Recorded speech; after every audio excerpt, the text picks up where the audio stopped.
जय जय श्री कृष्ण भक्तों, राधे राधे। श्री हरदास भक्तों, आज जैसे कि इस समय कार्तिक का महीना चल रहा है, तो कार्तिक के महीने में तुलसा जी की असीम कृपा हम सब पे, पूरे परिवार पे बरसती रहे। तो इसलिए क्या करेंगे, सबसे पहले हम तुलसा जी का चौका लगाएंगे।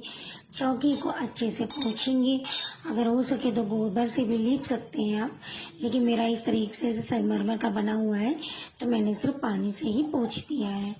पानी से पोंछने के बाद हम फूलों से जल छिड़काव करेंगे तुलसा जी का, और फूल अर्पण करेंगे माता तुलसा महारानी को। और जिस समय तुलसा महारानी को पूजा करें उस समय कोशिश करेंगे लाल पीले वस्त्र पहने। अब हम तुलसा महारानी के दोनों तरफ स्वास्तिक बनाएंगे। पूजा को ध्यान से देखिएगा, सेम वैसे ही पूजा आप लोग भी करिएगा। ठीक है, सिंदूर से मैंने दोनों तरफ ये स्वास्तिक बना रहे हैं। इससे क्या होगा, स्वास्तिक शुभ माना जाता है और तुलसा महारानी को भी प्रसन्न होती है स्वास्तिक से। तो स्वास्तिक इस तरीके से हमें अच्छे से बना देना है।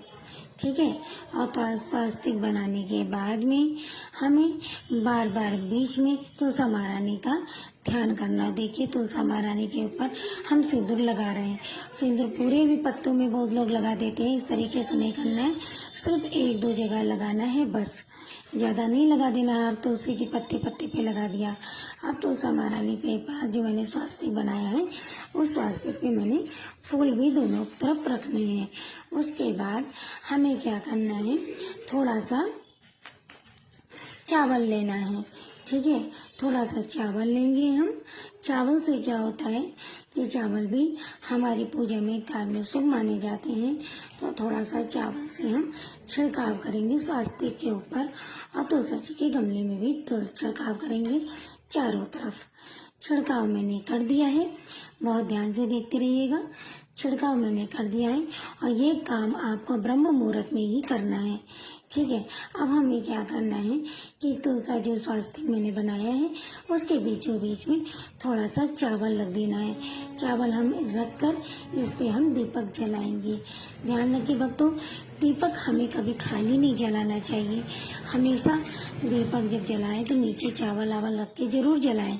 चावल है, गेहूँ है, कोई भी अनाज जरूर जलाना चाहिए, क्योंकि धरती मैया पर बोझ होता है भारी, इसीलिए चावल जरूर रखना चाहिए। खाली दीपक धरती मैया के ऊपर नहीं रखने चाहिए। उसके बाद मैंने ये जलाई है धूप बत्ती। धूप बत्ती का जल से अर्चाव करेंगे और साइड में धूप बत्ती तुलसा मैया को दिखाकर साइड में दीपक के बगल में रख देंगे।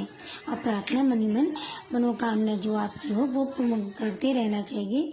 वैसे भी तुलसा महारानी हमारी सब जानती हैं कि क्या सही और क्या गलत है। तुलसा महारानी को सब पता होता है, उनसे भी कुछ भी नहीं छिपा है। तुलसा महारानी हमें अखंड सौभाग्यवती देने का वरदान देती हैं। ठीक है, अब मैंने तुलसा महारानी की कहानी भी सुनाएंगे हम आपको। कहानी भी बड़े ध्यान से सुनिएगा। अब हम क्या करेंगे, तुलसा महारानी जी के पास मैं अब चली थोड़ा सा मीठा लाने। मीठा लेके आऊंगी, क्योंकि तुलसा महारानी को भोग भी तो लगाना है। बिना भोग लगाए हमारी तो पूजा अधूरी ही रह जाएगी ना। जब भी हम प्रभु का पूजन करते हैं तो लास्ट में हम उनका भोग अवश्य लगाते हैं। अब मैं भोग लेके आ गई हूँ। भोग में आप कोई भी मीठी चीज रख सकते हैं। ठीक है, तो ये मैं वृंदावन का प्रसाद ही लेके आई थी, तो मैं उनका चंद्रकला लेके आई हूँ। तो मैं तुलसा जी को भोग लगा रही हूँ। और याद रखिए, ज़्यादा भोग नहीं लगाना है कि मार खूब ज़्यादा गमले में डाल दे, चींटियाँ हो जाएंगी। तो तुलसा महारानी के गमले में ज़्यादा चींटी हो जाएगी तो दिक्कत हो जाएगी। फिर थोड़ा सा फूल लेकर हाथों में तुलसा महारानी की मनोकामनाएं तो अपनी प्रार्थना करें, और साथ ही साथ तुलसा महारानी की कथा कहें। कथा नंबर 1 हम आपको सुनाने जा रहे हैं। बात एक समय की बात है, सबसे पहले शंकर पार्वती जी की कथा कहनी चाहिए।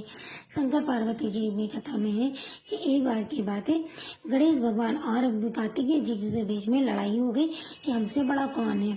तो जो गणेश भगवान ने कहा कि चलो शंकर भगवान जी के पास, वही जाकर हमारा निर्णय करेंगे कि कौन बड़ा है। तब तक वो शंकर भगवान के पास गए और उनसे पूछा कि प्रभु कौन बड़ा है पिताजी। तो बोले जो विश्व के परिक्रमा करके आएगा सबसे बड़ा वही होगा। तो शंकर भगवान कार्तिकेय जी बड़े खुश हो गए, बोले मेरी मोर की सवारी में तो घूम के आ जाऊंगा। शंकर गणेश भगवान जी सोचे मेरी तो चूहा की सवारी, मैं तो बहुत परेशान, मैं क्या करूं, अब तो धीमे धीमे जाके विश्व की परिक्रमा भी नहीं कर पाऊंगा। ठीक है, तो उसके बाद में उन्होंने सोचा कि चलो गणेश जी ने कहा कि चलो ठीक है, पिता माता पिता दोनों बैठे हैं, उनकी 7 बार परिक्रमा कर लेता हूँ। और 7 बार परिक्रमा करके बैठ गए। जब कार्तिक जी आए तो उन्होंने पूछा कि बताइए पिताजी, मैं तो विश्व की परिक्रमा करके आ गया, आप कौन बड़ा है?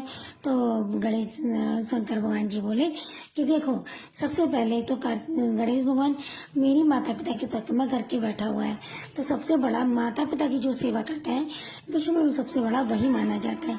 इसीलिए जो भी पूजा कोई करेगा, जो भी प्रथम पूजा करेगा, पहले गणेश जी की वंदना करेगा, तो सबसे पहले गणेश जी की पूजा करी जाती है।